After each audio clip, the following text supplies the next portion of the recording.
صلی علی رسولہ الکریم اعوذ باللہ من الشیطان الرجیم بسم اللہ الرحمن الرحیم وقال اللہ تعالی فی القرآن الکریم وما خلقت الجن والانس الا لیعبدون صدق اللہ العظیم وقال النبی صلی اللہ علیہ وسلم من یرید اللہ بہ خیرا فیفقہہ فی الدین او کما قال علیہ الصلاۃ والسلام رب اشرح لی صدری ویسر لی امری واحلل عقدۃ من لسانی یفقہوا قولی۔ عزیز طلباء، بزرگ اور میرے بھائیوں اور ماؤں بہنوں، اللہ رب العزت کا بے انتہا انعام ہوا کہ اللہ تعالیٰ نے اس بابرکت مجلس میں شرکت کا ہمارے لیے موقع دیا۔ اللہ کے رسول صلی اللہ علیہ وسلم فرماتے ہیں من یرید اللہ بہ خیرا فیفقہہ فی الدین، اللہ جس کے ساتھ بھلائی کا معاملہ فرماتے ہیں اللہ اس کو دین کی سمجھ دیتے ہیں۔ یہ جو مجلس ہوئی اور یہ جلسہ ہوا، اس میں ہم نے بہت ساری باتوں کو سیکھا اور ایمان بھی تازہ ہوا اور قسم قسم کے مشاہدے ہوئے، جس نے ہمارے دلوں میں ایک سرور، ایک اطمینان عطا فرمایا۔ یہ اللہ کا ہی فضل و کرم ہے، انعام ہے، اور دین کی سمجھ آنا یہ اللہ کی طرف سے ایک انعام ہے، یہ خیر ہے۔ اللہ جب بھی کسی کے ساتھ بھلائی کا معاملہ چاہتے ہیں، جس کسی کے ساتھ بہتری چاہتے ہیں، اس کو دین کی سمجھ عطا فرماتے ہیں۔ اللہ کے رسول صلی اللہ علیہ وسلم فرماتے ہیں خیرکم من تعلم القرآن وعلمہ، تم میں بہترین وہ لوگ ہیں جو قرآن کو سیکھتے ہیں اور دوسروں کو سکھلاتے ہیں۔ یہ اللہ کے رسول صلی اللہ علیہ وسلم نے کامیاب انسان کی جو ڈیفینیشن بتائی وہ یہ بتائی کہ تم میں بہترین لوگ وہ ہیں جو قرآن کریم کو سیکھتے ہیں اور دوسروں کو سکھاتے ہیں۔ یہ ہمارے استاد حافظ حذیفہ صاحب یہ بھی اس حدیث کے مصداق ہیں، اور یہ ننھے منھے بچے بچیاں یہ بھی اس حدیث کے مصداق ہیں۔ یہ بہترین لوگ ہیں دنیا میں کروڑوں اربوں لوگ موجود ہیں، لیکن ان میں بہترین اور پیارے اللہ کے یہاں بڑے محبوب وہ لوگ ہیں جو قرآن کریم کو سیکھتے ہیں، دوسروں کو سکھلاتے ہیں۔ اللہ تعالی ہماری اس عبادت کو، اس کوشش کو، اس پڑھنے کو بہت بہت قبول فرمائے۔ اور یہ جو والدین ہیں جو اپنے بچوں کو بھیجتے ہیں اور ان کو پڑھاتے ہیں محنت سے اور اپنے وقت بھی دیتے ہیں ان کے لیے، یہ ان کی آنکھوں کی ٹھنڈک دنیا میں بھی بنتے ہیں اور آخرت کے دن بھی بنیں گے۔ میرے بھائیوں، دوستوں، بزرگوں اور ماؤں بہنوں، یہ جو ہمارے یہ چھوٹے چھوٹے سے اعمال ہیں، بچوں کو پڑھانا، بچوں کو اچھی تعلیم دینا، اچھے اخلاق سکھانا، یہ جنت میں جب ہم قیامت کے دن اللہ کے سامنے کھڑے ہوئیں گے اور میدان حشر کا موقع ہوگا جہاں پر نیکیوں کے لالے پڑے ہوں گے، اعمال کے لالے پڑے ہوئیں گے، اس موقع پر یہ چھوٹے چھوٹے سے عمل اللہ تعالیٰ بہت بہت قبول فرمائیں گے۔ ان کی جو نیکیاں ملیں گی، اس کا جو ثواب ملے گا، اس کا جو اجر ملے گا، انعام ملے گا، اس کا ہم تصور نہیں کر سکتے۔ اللہ اتنا دے گا کہ ہم اس کا گمان بھی نہیں کر سکتے۔ اس طریقے سے اللہ کے رسول صلی اللہ علیہ وسلم فرماتے ہیں ایک مومن وہ ہے اس کا معاملہ بڑا عجیب ہے، عجبا لامر المومن، مومن کا معاملہ بڑا عجیب ہے، ان اصابت سراء شکر فکان خیرا لہ، اگر اس پر کوئی اچھائی آتی ہے، کچھ بھلائیاں آتی ہیں، کچھ خوشیوں کے موقع آتے ہیں، اس پر وہ شکر ادا کرتا ہے، یہ اس کے لیے خیر کا ذریعہ ہوتا ہے۔ وَإِنْ أَصَابَتْهُ ضَرَّاءُ صَبَرَ فَكَانَ خَيْرًا لَهُ، اگر اس پر مشکل آ جائے اور اس پر وہ صبر کر لے، یہ بھی اس کے لیے بہتر ہے۔ یعنی گویا مومن مرد اور مومن عورتیں ایسی ہیں کہ ان کی پانچوں انگلیاں گھی میں، اس کو دوسری زبان میں کہیں ان کے دونوں ہاتھوں میں لڈو ہیں۔ اگر ان پر مصیبت آ رہی ہے اور اس پر وہ صبر کر رہے ہیں، یہ ان کے لیے بہتر ہے۔ اگر ان پر کچھ پریشانیاں آ رہی ہیں، حالت آ رہے ہیں، صبر کر رہے ہیں، ان کے لیے بہتر ہے۔ اور کچھ اچھائی ہو رہی ہے، کچھ اچھے فیصلے ہو رہے ہیں، خوشیوں کا موقع ہے، مسکرانے کا موقع ہے، اور کچھ اس کو ظاہر کرنے کا موقع ہے خوشیوں کو، اس موقع پر وہ انسان شکر ادا کر رہا ہے، یہ بھی اس کے لیے بہتر ہے۔ گویا مومن ایسی ایک اللہ تعالیٰ نے نعمت دی ہے، حالات مشکل آ رہی ہیں تو وہ بھی اس کے لیے اجر کا ذریعہ ہے، اور اگر اس پر خوشیاں آ رہی ہیں اس پر وہ شکر کر رہا ہے، یہ بھی اس کے لیے شکر کا ذریعہ ہے۔ گویا اللہ کے رسول صلی اللہ علیہ وسلم نے مومن کے لیے ایک بہترین انعام اللہ کی طرف سے بتایا ہے کہ مشکل آ جائیں اس پر صبر کر لے اس کے لیے بہتر ہے۔ اور اگر کچھ پریشانیوں کے علاوہ کچھ خوشیاں آ رہی ہیں،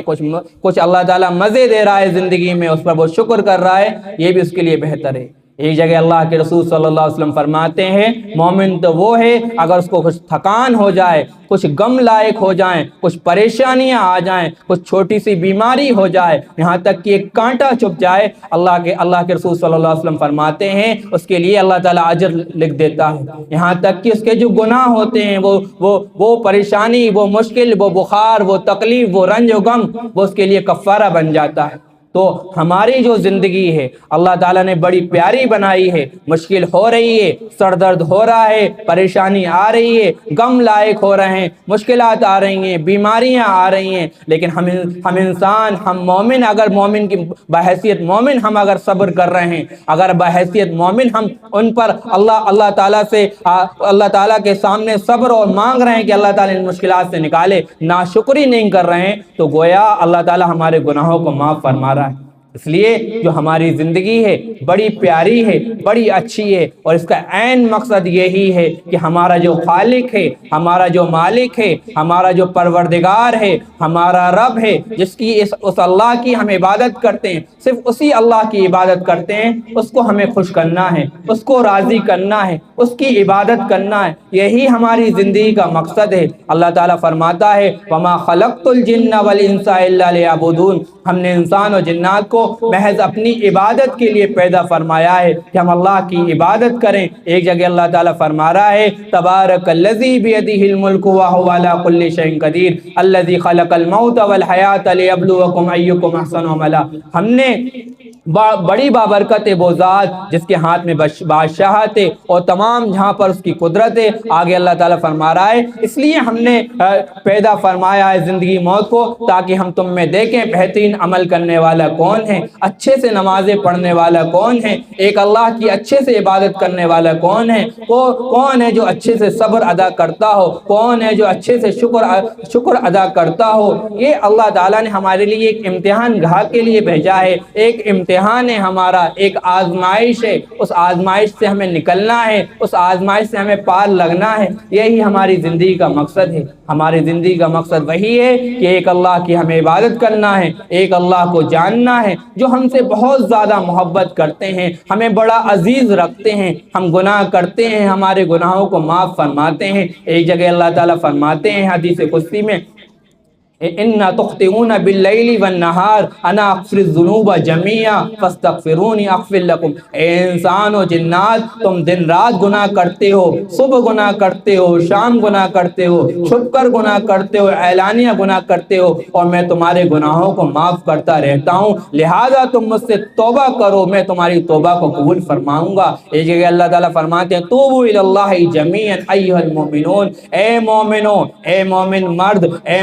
مومن عورتوں، تم اللہ کی طرف توبہ کرو، اللہ تعالیٰ بڑے معاف فرمانے والے ہیں، بڑی محبت سے کہہ رہے ہیں خدا کی طرف لوٹو، اپنے رب کی طرف لوٹو۔ ایک جگہ اللہ تعالیٰ فرماتے ہیں افحسبتم انما خلقناکم عبثا وانکم الینا لا ترجعون، کیا تمہارا خیال و گمان ہو گیا ہے کہ ہم نے تمہیں یوں ہی بیکار پیدا کر دیا ہے، کیا تم ہمارے پاس لوٹ کر نہیں آؤ گے؟ ایک جگہ اللہ تعالیٰ فرما رہا ہے ایحسب الانسان ان یترک سدی، کیا انسان نے گمان کر لیا ہے کہ اس کو ہم نے یوں ہی چھوڑ دیں گے؟ میرے بھائیوں، دوستو، بزرگوں، میری ماں و بہنوں، اللہ تعالیٰ نے ایک مقصد کے لیے ہمیں بنایا ہے جو ہم سے بڑی محبت کرتے ہیں۔ ایک جگہ اللہ تعالیٰ فرماتے ہیں انا عند ظن عبدی بی انا معه اذا ذکرنی، میں بندے کے گمان کے مطابق ہوتا ہوں، جب بندہ مجھے یاد کرتا ہے میں ان کے ساتھ ہوتا ہوں۔ پھر آگے اللہ تعالیٰ فرماتے ہیں وَإِن ذَكَرَنِ فِي نَفْسِهِ وَإِن ذَكَرَنِ فِي نَفْسِهِ ذَكَرْتُ فِي نَفْسِي، جب بندہ مجھے دل میں یاد کرتا ہے تو میں بھی اس کو اپنے دل میں یاد کرتا ہوں۔ یقین جانے اس موقع پر اگر ہم اللہ کا ذکر اپنے دل میں کر رہے ہیں تو یقین جانے اللہ ہمارا ذکر کر رہا ہے۔ آگے اللہ تعالیٰ فرماتا ہے وَإِن ذَكَرَنِ فِي مَلَئٍ وَذَكَرْتُ فِي مَلَئٍ خَيْرٍ مِّنْهُ، اگر بندہ مجھے مجمع میں یاد کرتا ہے، گویا ہم اس وقت اللہ کا ذکر اس مجمع میں کر رہے ہیں، تو اللہ تعالیٰ فرما رہا ہے یقین جانیے اس بات کو کہ اللہ تعالیٰ ہمارا ذکر اس مجمع سے بہتر مجمع میں اللہ تعالیٰ فرما رہے ہیں، فرشتوں کے مجمع میں ذکر کر رہے ہیں کہ لکھیرے پورے میں فلاں جگہ حافظ صاحب کے مدرسے میں اللہ کا ذکر ہو رہا ہے، اللہ ضرور ہمارا ذکر ان فرشتوں کی مجلس میں کر رہا ہوگا۔ تو ہمارا جو ایمان ہے وہ یہی ہے کہ اللہ تعالیٰ ہیں اور وہ سب سے بڑے ہیں اور وہ ہمارے مالک حقیقی ہیں، اسی نے ہمیں پیدا فرمایا ہے اور اسی کے پاس ہمیں لوٹ کر جانا ہے اور اللہ کے پاس ہمیں ہمیشہ ہمیشہ کے لیے رہنا ہے۔ یہ جو دنیا ہے، یہ دنیا کی جو نعمتیں ہیں یہ وقتی نعمتیں ہیں، یہ ہمارا کھیلنا کودنا، یہ ہمارا مسکرانا، یہ ہمارا بیٹھنا، یہ ہمارا شادیوں میں جانا، یہ ہماری آرزویں، یہ ہماری تمنائیں، یہ ہمارے ڈیزائر، یہ سارے کے سارے وقتی ہیں۔ اللہ تعالیٰ فرما رہا ہے کہ کل من علیہ فان ویبقى وجہ ربک ذی الجلال والاکرام، ہر ایک کو فنا ہونا ہے، باقی رہنے والی ذات صرف اور صرف اللہ تعالیٰ کی ہے۔ میرے بھائیوں دوستو بزرگوں، اس اللہ کو ہمیں راضی کرنا ہے، اس اللہ کو ہمیں منانا ہے، اس اللہ کو ہمیں خوش کرنا ہے جو ہمیشہ ہمیشہ رہنے والا ہے۔ ہمارا کچھ باقی نہیں رہے گا، جب قیامت کا دن ہوگا تو جو ہمارے اعمال ہوں گے وہی ہمارے کام آنے والے ہیں۔ اللہ تعالیٰ ایک جگہ فرماتا ہے فَإِذَا جَاءَتِ الصَّاخَّةُ يَوْمَ يَفِرُّ الْمَرْءُ مِنْ أَخِيهِ وَأُمِّهِ وَأَبِيهِ وَصَاحِبَتِهِ وَبَنِيهِ، وہ دن ہوگا جس دن قیامت ہوگی، چیخ ماری جائے گی اور انسان اپنے بھائی سے بھاگ رہا ہوگا، وہ بھائی جو ہمیشہ ہمارے ساتھ رہتا ہے، ہماری پریشانیوں کو سنتا ہے، ہماری ضرورتوں کو پورا کرتا ہے اور ہماری پریشانیوں کو دیکھ نہیں سکتا، لیکن قیامت کے دن اس بھائی کو ایک نیکی کی ضرورت ہوگی تو وہ انسان چاہے وہ بہن کی شکل میں ہو یا چھوٹے بھائی کی شکل میں ہو، وہ انسان اپنے بھائی سے بھاگ رہا ہوگا۔ وَأُمِّهِ وَأَبِيهِ، جو والدہ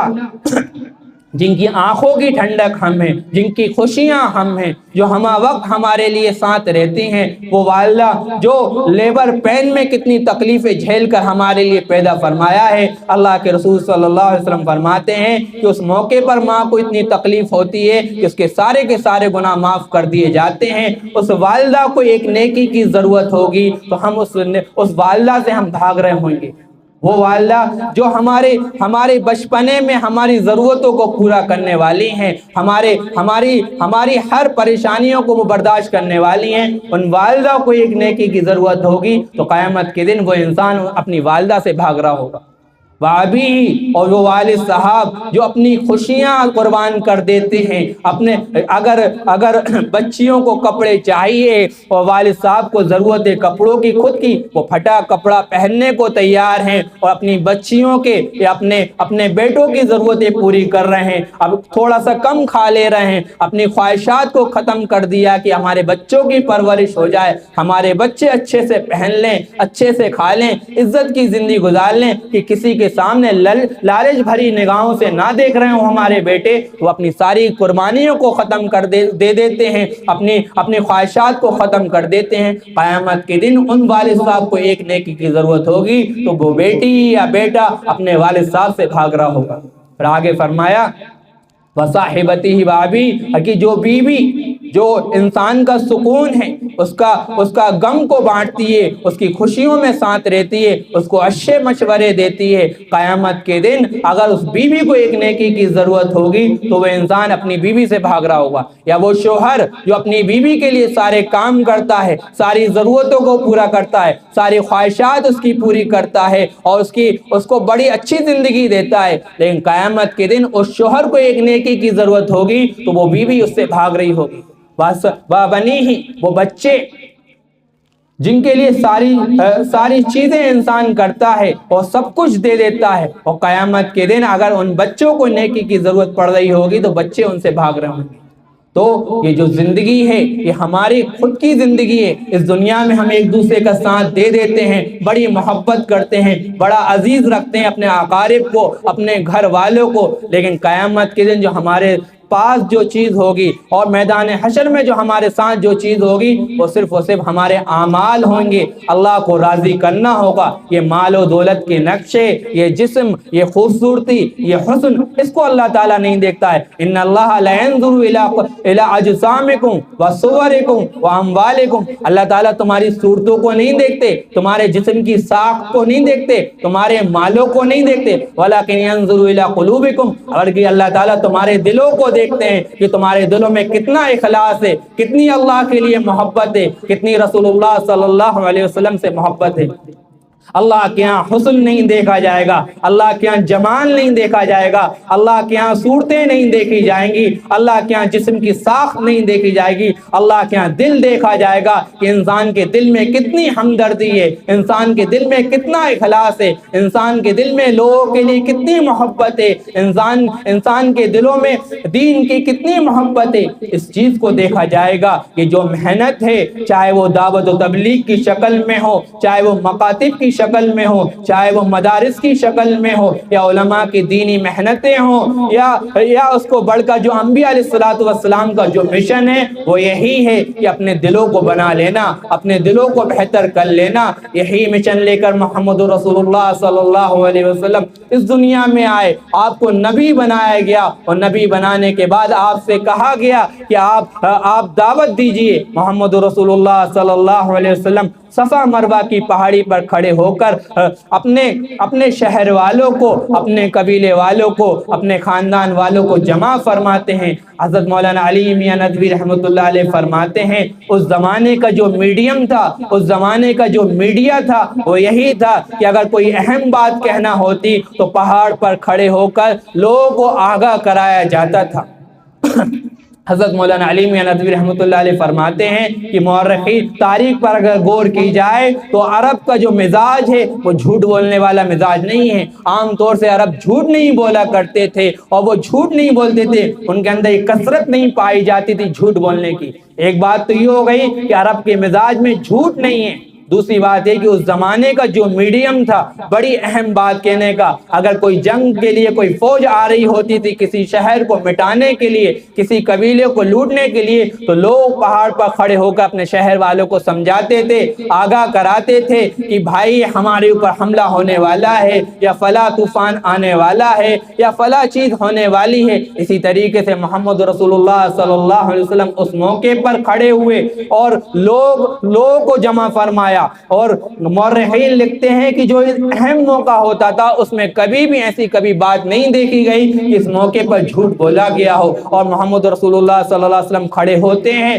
اور لوگوں کو بتاتے ہیں اگر میں کہوں کہ تمہارے پیچھے اگر ایک لشکر آ رہا ہے اور ہم پر حملہ کرنے والا ہے تو تم اس بات کو قبول کرو گے؟ تو تمام لوگ کہتے ہیں ہم نے آپ کو سچا پایا ہے، ہم نے آپ کو امین پایا ہے۔ تین باتیں جمع ہو گئیں، اور چوتھی بات کہی کہ یہ وہ موقع ہے، یہ وہ مقام ہے، یہاں سے کوئی جھوٹ نہیں بولتا ہے، اور محمد رسول اللہ صلی اللہ علیہ وسلم سچے، آپ کی باتیں سچی، اور آپ صلی اللہ علیہ وسلم نے تمام مکے والوں کو، اپنے خاندان والوں کو اس موقع پر دعوت دے رہے ہیں کہ میں جس طریقے سے میں اپنے پیچھے دیکھ رہا ہوں کہ جیسے ایک میں اپنے پیچھے اپنے پہاڑ کو دیکھ رہا ہوں، اسی طریقے سے میں موت کے بعد والی زندگی کو دیکھ رہا ہوں کہ موت کے بعد والی بھی ایک زندگی ہے۔ یہ ہماری زندگی حقیقت نہیں ہے، ایک امتحان ہے، ایک ایگزام ہے۔ جو اصل زندگی ہے موت کے بعد والی زندگی ہے۔ جیسے تم پہاڑ کے پیچھے نہیں دیکھ پا رہے ہو، میں دیکھ رہا ہوں، اسی طریقے سے میں موت کے بعد بھی ایک زندگی کو دیکھ رہا ہوں۔ موت کے بعد خدا ہمارا امتحان لینے کے لیے یا سزا اور انعام دینے کے لیے تیار ہے، اس لیے ہمیں اللہ کو راضی کرنا ہے۔ ہماری جو زندگی ہے اصل موت کے بعد والی زندگی ہے، وہ حقیقت ہے، وہ سچائی ہے۔ اللہ تعالیٰ فرماتا ہے الحاقہ ملحاقہ وما ادراک ما الحاقہ، حقیقت ہے اور اس حقیقت کے بارے میں تم کیا حقیقت ہے اور اس حقیقت کے بارے میں تم کیا جانتے ہو؟ وہ حقیقت موت کے بعد قبر کے اعمال ہیں، قبر کے سوال جواب ہیں، قبر کے اندر ایک لمبا وقفے تک ہمیں زندگی گزارنا ہے، لمبے وقفے تک رہنا ہے۔ جو زندگی گزاری ہوگی، جیسے اعمال ہم نے کیے ہوں گے اس مطابق ہم قبر پر ہم وقت گزاریں گے، ہمارا ویسا معاملہ کیا جائے گا عالم برزخ میں۔ پھر قیامت آئے گی، ایک لمبا وقفہ ہوگا اور قیامت کا دن ہوگا، انسانوں کے اعمال کے مطابق ان پر عذاب ہوگا۔ اچھا اگر وہ اچھے اعمال میں ہوں گے تو ان پر عذاب نہیں آیا ہوگا۔ پھر میدان حشر سجے گا، اور میدان حشر میں یہ بھی حقیقت ہے، یہ بھی سچائی ہے، اور کتنا لمبا وقت ہوگا، کتنا زیادہ ہمیں وہاں پر رہنا ہوگا۔ تو میرے بھائیوں، دوستوں، بزرگوں، میری ماؤں، بہنوں، اس موقع پر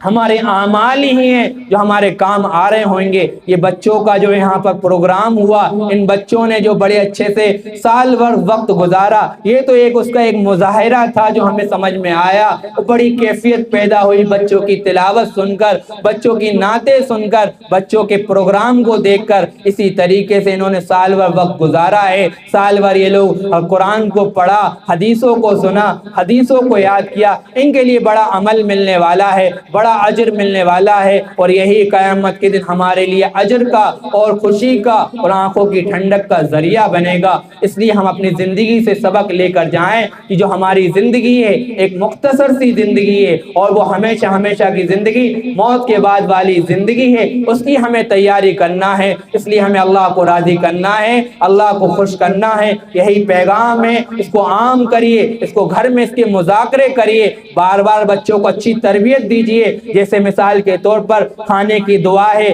بسم اللہ الرحمن الرحیم، بسم اللہ والا برکت اللہ، بچوں کو یاد ہے، آپ کو یاد ہے، اور آپ بچوں کو اس موقع پر جب بچہ لقمہ اٹھاتا ہے تو اکثر مائیں اور سبھی مائیں یہ کہتی ہیں کہ بیٹا بسم اللہ پڑھو۔ جس طریقے سے ہم بسم اللہ پڑھنا ان بچوں کو یاد دلاتے ہیں، اسی طریقے سے ان بچوں کو بتائیے کہ جو ہم بسم اللہ پڑھ کر کھا رہے ہیں، اللہ کے نام سے کھا رہے ہیں، جو رزق ہم اپنے پیٹ میں لے جا رہے ہیں یا اپنے گلے سے پیٹ تک لے جا رہے ہیں، یہ جو رزق دینے والی ذات ہے یہ صرف اور صرف اللہ تعالیٰ کی ذات ہے۔ اس طریقے سے عقیدے صحیح کروائیے، اس طریقے سے اللہ کا تعارف کرائیے اپنے بچوں کو۔ اسی طریقے سے جب بچہ سونے کے لیے لیٹتا ہے، ہم کہتے ہیں اے میرے بیٹے، پیارے بیٹے بیٹی کو ہم کہتے ہیں کہ سونے کی دعا سناؤ، سونے کی دعا پڑھو۔ اللہم بسمک آموت و احیا، ہم پڑھتے ہیں اے اللہ ہم تیرے نام سے جیتے ہیں اور تیرے نام سے مرتے ہیں۔ یہ سونا بھی ایک چھوٹی سی موت ہے۔ اسی طریقے سے اپنے بچوں کو بتائیے کہ زندگی اور موت کو دینے والا اللہ تعالیٰ ہے، اللہ نے ہی ہمیں پیدا فرمایا ہے اور اللہ کے سامنے ہم اٹھنے والے ہیں۔ اس طریقے سے ہم مسنون دعاؤں کے ذریعے اپنے بچوں کے لیے عقیدہ صحیح کروائیے، بچوں کے لیے اللہ کا تعارف کرائیے۔ ایسی ہر دعا میں اس طریقے سے جو مقصد ہے دعا کا اس کو بتائیے، اس طریقے سے بچہ سیکھے گا۔ اور جب یہ دور دورہ ہے